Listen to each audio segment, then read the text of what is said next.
اور पूरा दिन मैं देख रहा था कि सोशल मीडिया पे खास कर टिक टॉक पे दूसरे चैनल पे काफ़ी ज़्यादा एक कोई उबैद MP है, उसका बेटा ज़हनी तवाज़ुन खो बैठा है। मैं लोगों को बताना चाहता हूँ कि आप लोग ये तो लगा रहे हैं कि हाँ वो बच्चा ज़हनी तवाज़ुन अपने बवालद की जो है ना उसके हिरासत में होने की वजह से और घर में रेड की वजह से ज़हनी तवाज़ुन खो बैठा है। उबैद कोई आम बंदा नहीं होगा, किसी अच्छे घराने का, इसके अलावा उसका बैकग्राउंड भी मजबूत होगा। इसके बावजूद भी वो बंदा जेल में है, उसके घर में रेड हो चुके हैं।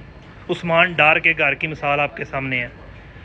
आप लोगों को बावर कराना चाहता हूँ, दूर वक्त नहीं है जब आपके घर में आपकी इज्जतें लूटेंगी।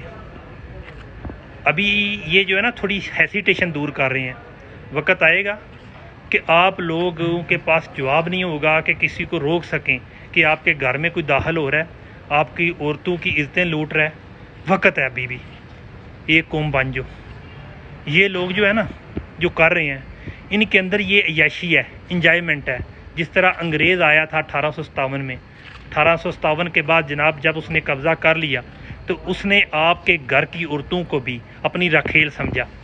और आज वक्त आने वाला है, दिनों में, महीनों में, सालों में नहीं, कि जब आपके घर में कोई इज़्ज़त लूट के जाएगा तो आप अपने आप को बचाते फिरेंगे कि हाँ भाई जो है अगर मैंने भी किया तो पता नहीं इसके बाद नेक्स्ट स्टेप कोई इससे सख्त हो जाएगा।